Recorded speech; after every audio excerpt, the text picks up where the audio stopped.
আসসালামু আলাইকুম প্রিয় ভাই ও বোনেরা, আমি নূর মোহাম্মদ সায়ান আপনাদেরকে অগ্রগামী শিক্ষা কেন্দ্রে স্বাগত। আজকে আমি আপনাদেরকে শেখাতে যাচ্ছি ইংরেজি বেসিক থেকে। যারা ইংরেজি পারেন না, যারা ইংরেজি বুঝেন না, তাদের জন্য এই ক্লাসটি অত্যন্ত গুরুত্বপূর্ণ। আপনারা মনোযোগের সাথে আমার এই ক্লাসটি দেখতে থাকুন। আমি আজকের জন্য ধরে নিচ্ছি আপনি ইংরেজির কিচ্ছু পারেন না, আর তাই আমি আপনাদের জন্য ইংরেজি বেসিক থেকে অর্থাৎ লেটার থেকে শুরু করতে যাচ্ছি। আপনি কি জানেন লেটারটা কি?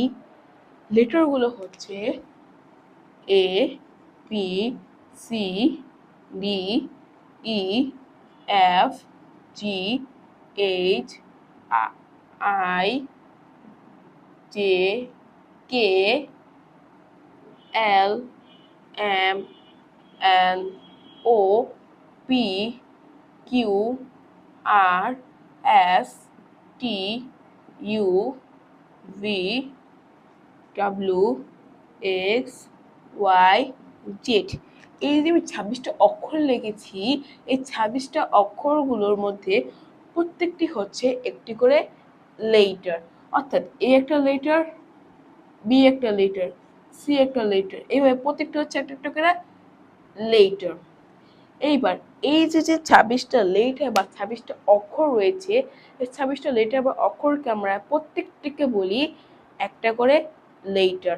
এই 26টা লেটারের মধ্যে 5টি রয়েছে ভাওয়েল। ভাওয়েলগুলো কি কি আমরা বলে দিচ্ছি: এ, ই, আই, ও, ইউ। এই 5টাকে আমরা কি বলি? মূল ভাওয়েল বলি। 5টাকে আমরা কি বলি? মূল ভাওয়েল বলি। এবং ডাব্লিউ এবং ওয়াইকে আমরা কি বলি? Semi vowel. এবং ওয়াইকে আমরা আরেকটা নাম দিয়ে থাকি, সেটা হচ্ছে স্পেশাল ভাওয়েল। আর বাদবাকি যে 19টা অক্ষর রয়েছে বা লেটার রয়েছে, এই 19টা লেটার বা অক্ষরকে আমরা কনসোনেন্ট বলে থাকি। আপনারা যদি লেটার সম্পর্কে কোনো কোশ্চেন থেকে থাকে, তাহলে অবশ্যই আমাকে কমেন্ট করে জানাবেন। কমেন্ট না করলে আপনারা এই প্রশ্নগুলোর উত্তর পাবেন না।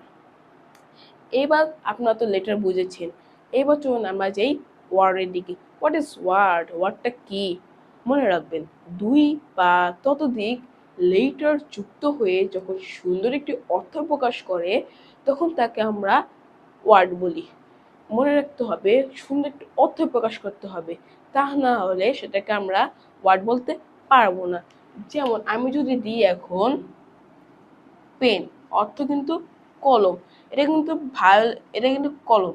আর আমি যদি দিই EPN, এটা কিন্তু কোনো অর্থ প্রকাশ করছে না। এবং এটাও মাথায় রাখতে হবে আপনাদেরকে যে পেনের মধ্যে কোন একটি ওয়ার্ডের মধ্যে ভাওয়েল থাকাই লাগবে। ভাওয়েল হচ্ছে একটি ওয়ার্ডের হার্টবিট। ভাওয়েল ছাড়া কোনো ওয়ার্ড গঠন হতে পারে না। ভাওয়েল লাগবে একটি ওয়ার্ড গঠন করতে। আবার এই ওয়ার্ডে যে দেখেন ভাওয়েল রয়েছে, কিন্তু মনের ভাব কিন্তু প্রকাশ পায়নি এবং সুন্দর একটি ওয়ার্ডও প্রকাশ পায় নাই, অর্থ প্রকাশ পায় নাই। ফলে এটাকে আমরা ওয়ার্ড হিসাবে গণ্য করতে পারবো না। এটাকে আমরা ওয়ার্ড হিসাবে গণ্য করতে পারবো। আমি কিছু ওয়ার্ড বলে দিচ্ছি বা লিখে দিচ্ছি, সেটা দিয়ে আপনারা বুঝতে পারবেন। যেমন কাউ, ট্রাই, ক্রাই, টু। দেখেন এখানে কাউয়ের মধ্যে কিন্তু মূল ভাওয়েল রয়েছে এবং সেমি ভাওয়েল ডাব্লিউ রয়েছে। আবার এই ক্রায়ের মধ্যে মূল ভাওয়েল কিন্তু নেই, কিন্তু সেমি ভাওয়েল অবশ্যই রয়েছে। মনে রাখবেন, কোনো একটি ওয়ার্ডের মধ্যে যদি মূল ভাওয়েল না পান, তো অবশ্যই সেমি ভাওয়েল অথবা স্পেশাল ভাওয়েল পেয়ে যাবেন। ঠিক তেমনই ভাবে এখানে ট্রাই, ওয়াইটা কিন্তু মূল ভাওয়েল না পেয়ে সেমি ভাওয়েল পেয়েছি অথবা স্পেশাল ভাওয়েল বলতে পারি। আবার টু এর মধ্যে মূল ভাওয়েল এবং স্পেশাল ভাওয়েল পেয়েছি। একটি ওয়ার্ডের মধ্যে মূল ভাওয়েলও থাকতে পারে, সেমি ভাওয়েলও থাকতে পারে। আপনাদের কি আর ওয়ার্ড সম্পর্কে কোনো কোশ্চেন রয়েছে? কোশ্চেন থাকলে আপনারা অবশ্যই কমেন্ট করে আমাকে জানাবেন। এবার চলুন আমাদের সেন্টেন্সের দিকে। What is sentence? সেন্টেন্স কি? সেন্টেন্স হলো কতগুলো ওয়ার্ড যুক্ত হয়ে যখন মনের ভাব সম্পূর্ণভাবে প্রকাশ করতে পারে, তখন আমরা তাকে সেন্টেন্স বলি। সেন্টেন্স 5 প্রকার, যথা assertive sentence, interrogative sentence, imperative sentence এবং অপারেটিভ সেন্টেন্স এবং এক্সক্লামেটরি সেন্টেন্স। এই যে 5টি সেন্টেন্স, এগুলো নিয়ে বিস্তারিতভাবে আলোচনা করা হবে পরবর্তী ক্লাসগুলোতে। হয়তো আমি থাকবো, নাহলে আমার সহকারীরাও থাকতে পারে। এই যে সেন্টেন্স, সেন্টেন্স কিন্তু অবশ্যই মনের ভাব প্রকাশ পেতে হবে। মনের ভাব যদি সম্পূর্ণভাবে প্রকাশ না পায়, তাহলে সেটিকে আমরা সেন্টেন্স হিসাবে বলতে পারি না। যেমন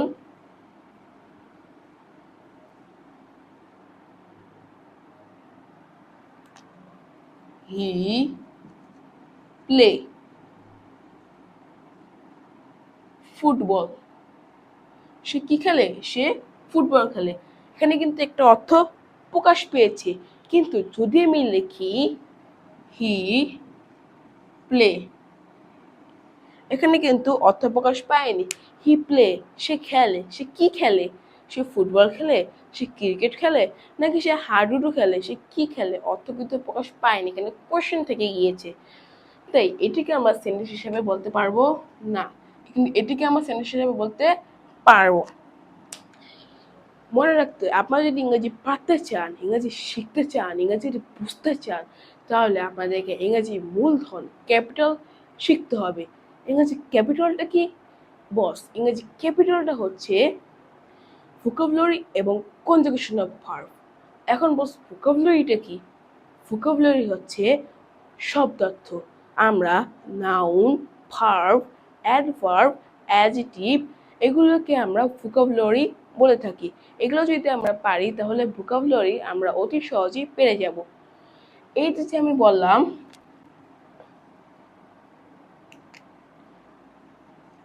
noun, verb,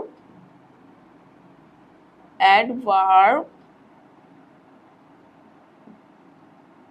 adjective,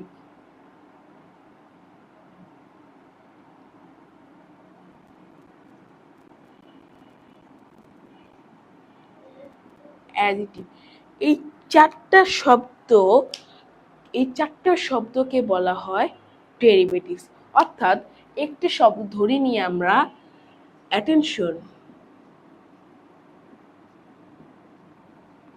attain, attentive,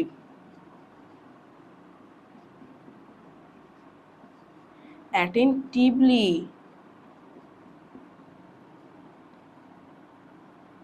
এখানে অ্যাটেনশন কি একটা নাউন, অ্যাটেন কি একটা ভার্ব, অ্যাটেনটিভ কি একটা অ্যাডভার্ব, আর অ্যাটেনটিভ, অ্যাটেনটিভ হচ্ছে একটা, না, অ্যাটেনটিভ হচ্ছে অ্যাডজেক্টিভ এবং অ্যাটেনটিভলি হচ্ছে একটা অ্যাডভার্ব। অ্যাটেনশন অর্থ হচ্ছে মনোযোগ, অ্যাটেন্ড অর্থ মনো, না, অ্যাটেন্ড অর্থ উপস্থিত, অ্যাটেন্ড অর্থ কি উপস্থিত, এবং অ্যাটেন্টিভ অর্থ মনোযোগী।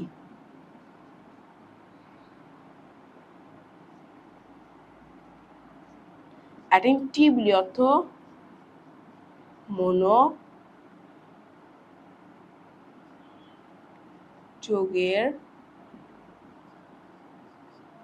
সাথে। এই যে আমরা একটি শব্দের যে চারটি রূপ পেয়েছি, এই চারটি রূপকে আমরা একত্রে বলে থাকি ডেরিভেটিভস। চারটি রূপকে আমরা কি বলে থাকি? ডেরিভেটিভস বলে থাকি। এবার আসা যাক কনজুগেশন অফ ভার্ব। আপনি কি জানেন কনজুগেশন অফ ভার্বটা কি? কনজুগেশন অফ ভার্বটা হচ্ছে একটি ভার্বের তিনটি রূপ। অর্থাৎ একটি ভার্বের তিনটি রূপ বলতে বোঝানো হয়েছে play,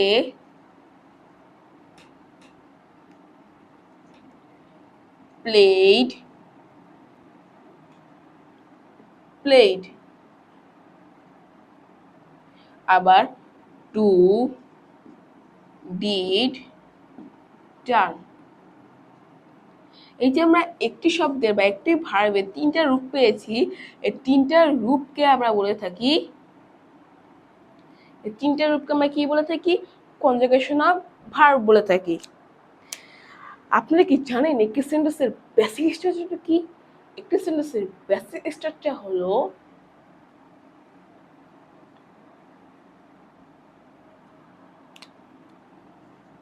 subject plus verb plus object. একটি সেন্টেন্সের বেসিক স্ট্রাকচার হচ্ছে subject plus verb plus object. যেমন আমি উদাহরণ হিসেবে দিতে পারি, he is a boy.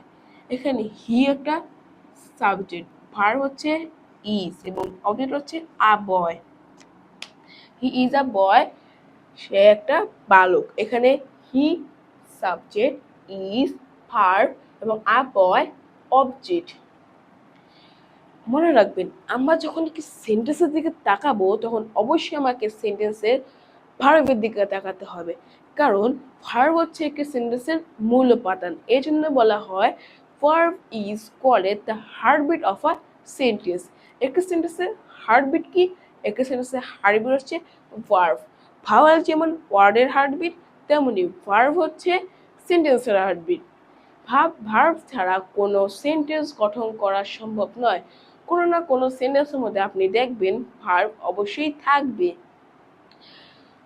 Verb সম্পর্কে তো আমরা বুঝেছি, ভার্বের বিভিন্ন প্রকারভেদ রয়েছে, সেই প্রকারভেদ নিয়েও আমরা ক্লাস করব পরবর্তী ক্লাসগুলোতে। এইবার আপনাদের কি ভার্ব সম্পর্কে কোনো কোশ্চেন আছে? হ্যাঁ, একটা কোশ্চেন থাকতে পারে, ভার্ব মানে কি? ভার্ব মানে ক্রিয়া বা কাজ। এইবার ভার্ব সম্পর্কে যদি আরও কোনো কোশ্চেন থেকে থাকে তাহলে আমাকে অবশ্যই কমেন্ট করে জানান। আমি নূর মোহাম্মদ সায়ান আপনাদেরকে এই কোশ্চেনগুলোর উত্তর দিয়ে দেব। এবার আসা যাক এইটি সেন্টেন্সের অবজেক্ট নিয়ে। অবজেক্টটা কি আপনারা জানেন? উদাহরণ দিতে পারি, হি ইজ আ বয়। আমি আবারও একই উদাহরণ দিলাম। এখানে হি কিন্তু সাবজেক্ট, ইজ কিন্তু ভার্ব আর বয়। এই যে ভার্বের পর অংশটি রয়েছে, এই ভার্বের পর অংশটাকে আমরা কি বলি?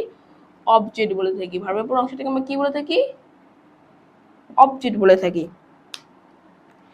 অবজেক্ট স্থানে শুধু বসতে পারে নাউন, প্রনাউন এবং ভার্বাল। আচ্ছা, আপনারা কি জানেন ভার্বালটা কি? ভার্বালটা হচ্ছে verb plus ING. Verb plus আইএনজিকে আমরা ভার্বাল বলে থাকি। যেমন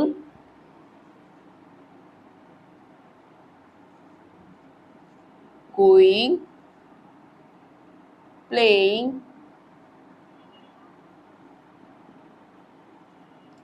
ইটিসি ইত্যাদিকে আমরা কি বলে থাকি? ভার্বাল বলে থাকি। ভার্ব প্লাস আইএনজিকে আমরা কি বলে থাকি? ভার্বাল বলে থাকি। আপনারা যদি কোনো একটা সেন্টেন্স দিকে লক্ষ্য করেন তাহলে অবশ্যই আপনাদেরকে লক্ষ্য করতে হবে সেন্টেন্সটি কোন সেন্টেন্সে আছে, assertive sentence, interrogative sentence, imperative sentence নাকি অপারেটিভ সেন্টেন্স। আবার লক্ষ্য করতে হবে কোন ভয়েসে রয়েছে, অ্যাক্টিভ ভয়েস নাকি প্যাসিভ ভয়েস। আবার লক্ষ্য করতে হবে কোন টেন্সে রয়েছে, প্রেজেন্ট টেন্স, পাস্ট টেন্স নাকি ফিউচার টেন্স। আবার লক্ষ্য করতে হবে সেন্টেন্সটার মধ্যে কি ভার্ব রয়েছে কি নয়। এভাবে একটি সেন্টেন্সকে আপনার যাচাই বাছাই করতে পারবেন। এই যে অবজেক্ট ফর্মে যেহেতু ভার্বাল থাকতে পারে, ভার্বাল ব্যতীত আর কোনো ওয়ার্ড বসতে পারবে না। ভার্বাল নাউন প্রোনাউন ব্যতীত আর কোনো ওয়ার্ড বসতে পারবে না। যেমন এক্সাম্পল হিসেবে আমি যদি আপনাদেরকে দিই, হি রানস ফাস্ট। ফার্স্ট শব্দটা কি? অনেকাংশেই বলবেন অবজেক্ট, কিন্তু নয়, এখানে ফার্স্ট শব্দটি অবজেক্ট না, এখানে ফার্স্ট শব্দটি একটি অ্যাডভার্ব এবং অ্যাডভার্ব হওয়ার কারণে এটাকে আমরা অবজেক্ট বলতে পারছি না, কারণ আমরা আগেই জেনেছি যে অবজেক্ট স্থানে বসতে পারে শুধু নাউন, প্রোনাউন এবং ভার্বাল। যেহেতু ফার্স্ট শব্দটি একটি অ্যাডভার্ব, তাই এটাকে আমরা অবজেক্ট হিসাবে গণ্য করতে পারছি না, কারণ ফার্স্ট ভার্বকে মডিফাই করেছে। মনে রাখবেন, যে ওয়ার্ডটা বা যে শব্দটা ভার্বকে মডিফাই করবে সেই শব্দটাকে আমরা কি বলবো? অ্যাডভার্ব বলবো। এবং আমরা আরেকটু উদাহরণ কি দিয়ে আপনাকে বুঝাচ্ছি, যেমন হি ইজ হ্যাপি। মানে হ্যাপি শব্দটাকে আপনারা কি জানেন? এখানে হ্যাপি শব্দটা হচ্ছে একটা অ্যাডজেটিভ।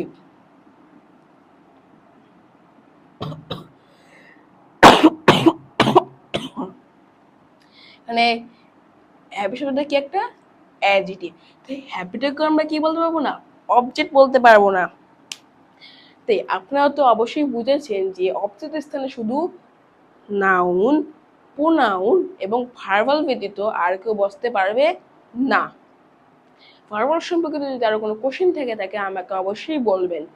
এইবার চলুন একটি এবছর আমরা আপনারা একটা টেস্ট নিই। যেমন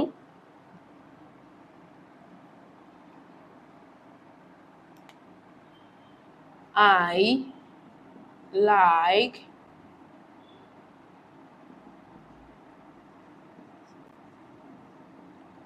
হনেস্ট হবে নাকি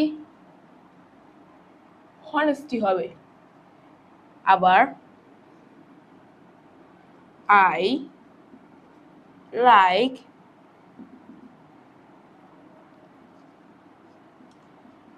ফিশ হবে নাকি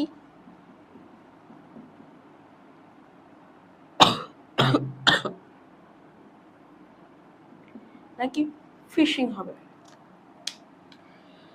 আবার দিচ্ছি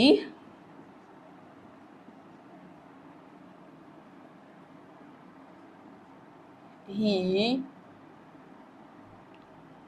লাইকস মি হবে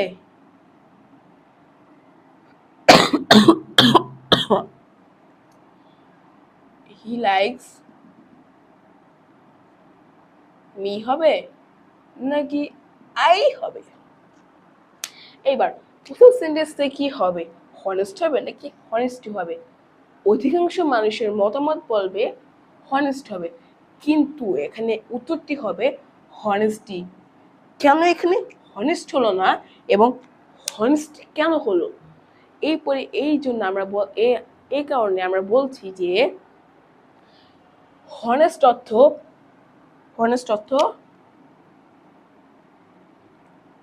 সৎ এবং হনেস্টি অর্থ সততা। হনেস্ট অর্থ কি সৎ এবং হনেস্টি অর্থ সততা। আই লাইক হনেস্ট, আমি সৎ পছন্দ করি, এটা দেখতে কেমন একটা বেমানান দেখাচ্ছে, কিন্তু আই লাইক হনেস্টি, আমি সততা পছন্দ করি, এটা দেখতে খুব সুন্দর লাগছে, অতটা সুন্দর প্রকাশ পেয়েছে। তাই শুধু আমাদেরকে ওয়ার্ড দেখলে হবে না, ওয়ার্ডের অর্থটাও ভালো করে আমাদেরকে বুঝতে হবে, অর্থটা কি সুন্দর প্রকাশ পেয়েছে কিনা তা আমাদেরকে দেখতে হবে। আর তাছাড়াও এখানে হনেস্ট কিন্তু একটা অ্যাডজেটিভ।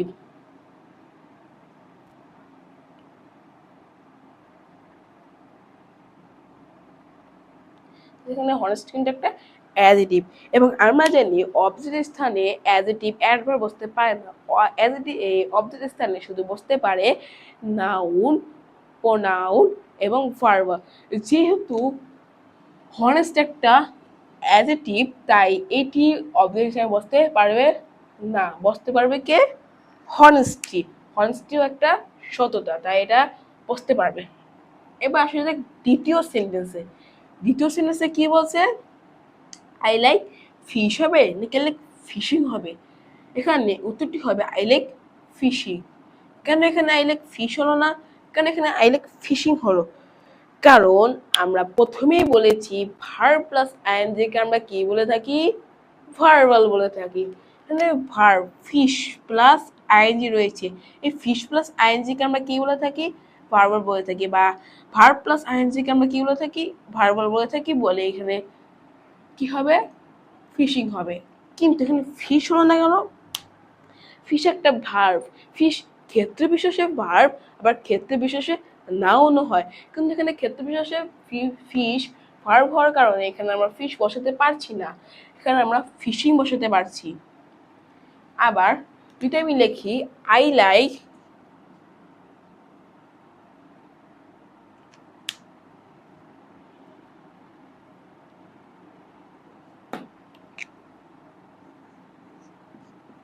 আই লাইক ফিশিং, এখানে ফিশিংটা কি, A number noun, B number object, 3 number noun object, 3 number দিতে পারি আমরা ভার্বাল। এখানে উত্তরটি হবে নাউন, অবজেক্ট এবং ভার্বাল। কারণ ভার্বালকে আমরা নাউন বলতে পারি, আবার ভার্বালকে আমরা অবজেক্টও বলতে পারি, যার জন্য আমরা এটাকে তিনোটাই উত্তর দিতে পারি। এইবার আসা যাক তৃতীয় সেন্টেন্স, হি লাইকস মি হবে নাকি আই হবে? এখানে হি লাইকস মি হবে, হি লাইকস আই হবে না, কারণ অবজেক্ট স্থানে অবজেক্ট বসবে, অবজেক্ট স্থানে কখনো সাবজেক্ট বসতে পারবে না। এখানে মি কিন্তু একটা অবজেক্ট আর আই কিন্তু একটা সাবজেক্ট, মি অবজেক্ট ফর্মে বসে, আই সাবজেক্ট ফর্মে বসে, তো এখানে মি হবে, আই হবে না। যদি এখানে দিই I likes, he likes I, তাহলে কিন্তু হলো না, হি লাইকস মি এটা কিন্তু দিলে হবে। তাছাড়াও এখানে যে আমি হি লাইকস মি দিব, এখানে মিটাকে আপনারা বলতে পারেন এখানে মিটা হচ্ছে অবজেক্ট, কিন্তু কোন অবজেক্ট, ডিরেক্ট অবজেক্ট নাকি ইনডিরেক্ট অবজেক্ট? এখন বস প্রশ্ন হতে পারে ডিরেক্ট অবজেক্ট ইনডিরেক্ট অবজেক্ট কি? ডিরেক্ট এবং ইনডিরেক্ট অবজেক্ট হচ্ছে অবজেক্টের ভাগ, অর্থাৎ অবজেক্টের দুইটা ভাগ রয়েছে। অবজেক্টের কয়টা ভাগ রয়েছে? দুইটা ভাগ রয়েছে। কি কি? ডিরেক্ট অবজেক্ট এবং ইনডিরেক্ট অবজেক্ট। ডিরেক্ট অবজেক্টটাকে কি বলে? একটি সেন্টেন্সে যদি একটি মাত্র অবজেক্ট থাকে সেইটিকে আমরা বলবো ডিরেক্ট অবজেক্ট, এবং একটি সেন্টেন্সে যদি দুইটা অবজেক্ট থাকে, অর্থাৎ উদাহরণ হিসেবে দিতে পারি he gave me a flower. এখানে ফ্লাওয়ার, এখানে ফ্লাওয়ার হচ্ছে একটা অবজেক্ট, মি একটা অবজেক্ট, সেক্ষেত্রে প্রথমটাকে আমরা ধরবো ইনডিরেক্ট এবং দ্বিতীয়টাকে আমরা ধরবো ডিরেক্ট অবজেক্ট। এখানে ডিরেক্টটাকে যদি আমরা আনতে চাই তাহলে আমাদেরকে প্রিপোজিশন টু অথবা উইথ ব্যবহার করতে হবে। টু অথবা উইথ ব্যতীত আমরা এখানে ডিরেক্ট অবজেক্ট আনতে পারবো না। এই ছিল আজকে পর্যন্ত। আসসালামু আলাইকুম, সবাইকে বিদায়।